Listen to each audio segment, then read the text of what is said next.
नमस्कार, आप देख रहे हैं न्यूज नाउ इंडिया। मैं हूं आपके साथ उषा कश्यप। हम दो हमारे दो, ये लिखा हुआ आपने कई जगह देखा होगा।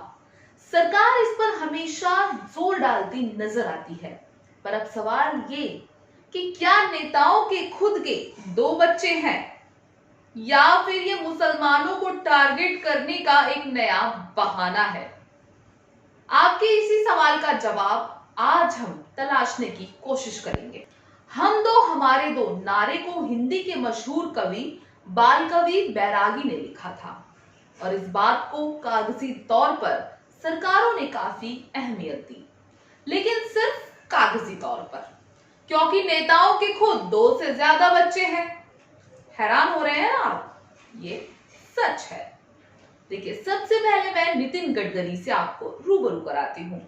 नितिन गडकरी जो कि सड़क परिवहन मंत्री हैं, आदरणीय मंत्री जी के 3 बच्चे हैं।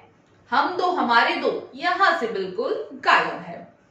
इनके बच्चों का नाम है निखिल, केतकी, शरण। तो अब बात कर लेते हैं जयश्री बैनर्जी की, जो मध्य प्रदेश में भारतीय जनता पार्टी के नेता हैं। इनके 4 बच्चे हैं। तो हम दो हमारे दो कहाँ हुआ?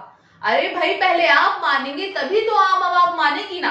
तो अगर हम बात करें लालू प्रसाद यादव की, जो कि बिहार में राजद के कारभार को संभालते हैं और बिहार के मुख्यमंत्री भी रह चुके हैं, इन भाई साहब ने तो रिकॉर्ड ही तोड़ दिया। आदरणीय मंत्री जी के 11 बच्चे हैं, 9 लड़कियां और 2 लड़के। और अब ये नेताजी आम आवाम को ज्ञान देते हैं कि हम दो हमारे दो। तो अब सवाल ये उठता है, जो अब यूपी सरकार एक कानून ला रही है हम दो हमारे दो, वो नेताओं पर भी लागू होंगे या फिर आम आवाम फिर से बुरी तरह पिस जाएगी, या फिर इसका सीधा टारगेट मुसलमान है, यानी कि मुसलमानों को इस कानून के बहाने टारगेट किया जा रहा है और यूपी चुनाव निशाना है। बता दें, भारत की बढ़ती जनसंख्या को नियंत्रित करने के लिए पूर्व प्रधानमंत्री इंदिरा गांधी सरकार ने हम दो हमारे दो का नारा दिया था। हालांकि सरकार के जनसंख्या नियंत्रण अभियान पर सवाल भी उठाए गए थे। तो वहीं अब योगी सरकार ने भी 2022 के चुनावों से पहले प्रदेश में जनसंख्या नियंत्रण कानून लागू करने का फैसला किया है। यह फैसला 11 जुलाई यानी कि कल विश्व जनसंख्या दिवस के दिन लागू किया जा रहा है। इसके तहत हम दो हमारे दो का नियम मानने वालों को अतिरिक्त सुविधाएं देने की तैयारी है। चुनाव लड़ने के लिए भी 2 बच्चे वाले कानून को अमल में लागू करना होगा। राज्य के विधि आयोग ने अपनी रिपोर्ट सरकार को इस मसले में सौंप भी दी है। तो देखिए, रिपोर्ट तो सौंप दी गई है और कल ये कानून लागू भी कर दिया जाएगा। लेकिन अब अगर यहाँ मैं ये कहूं कि योगी जी चले इंदिरा की चाल, तो क्या ये गलत होगा? वैसे तो बीजेपी हर एक चीज में नेहरू जी को कोसती नजर आती है, हर एक चीज में ये कहती नजर आती है कि कांग्रेस पार्टी ने 70 साल तक क्या किया। पर अब कहीं ना कहीं भारतीय जनता पार्टी कांग्रेस के नक्शे कदम पर चलती नजर आ रही है। पर सवाल ये, क्या चलना उतना आसान होगा जितना बोलने और सुनने में लगता है? क्योंकि जब इंदिरा गांधी सरकार ने ये नियम लागू किया था, तब सरकार पर लोगों की जबरन नसबंदी कराने के आरोप भी लगे थे, जिसके चर्चे आज तक हैं। तो सवाल ये कि योगी सरकार का ये फैसला कितना कारगर साबित होगा? देखिए, उत्तर प्रदेश की जो कुल आबादी है वो 22 करोड़ से ज्यादा है। वैसे तो ग्रामीण क्षेत्र में जनसंख्या का यह आंकड़ा लगातार बढ़ोतरी की तरफ बढ़ रहा है।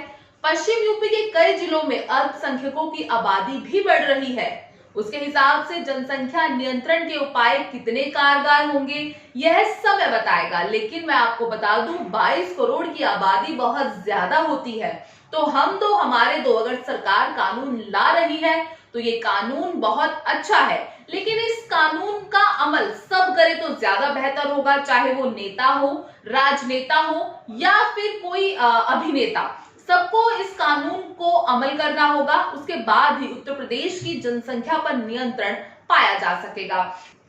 इस मसले पर विपक्ष सरकार को कैसे घेरती है, ये देखने वाली बात होगी, या हर मसले की तरह विपक्ष इस बार भी मौन रह जाती है। आपको बता दें, केंद्रीय मंत्री गिरिराज सिंह व संजीव बलियान, राज्यसभा सांसद अनिल अग्रवाल भी इस मामले को लेकर मुखर हैं। ये सभी आने वाले सत्र में संसद में इस कानून पर चर्चा चाहते हैं।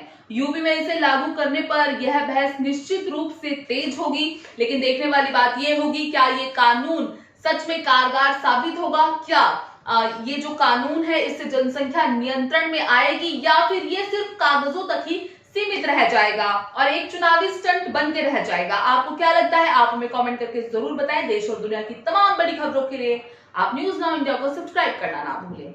धन्यवाद।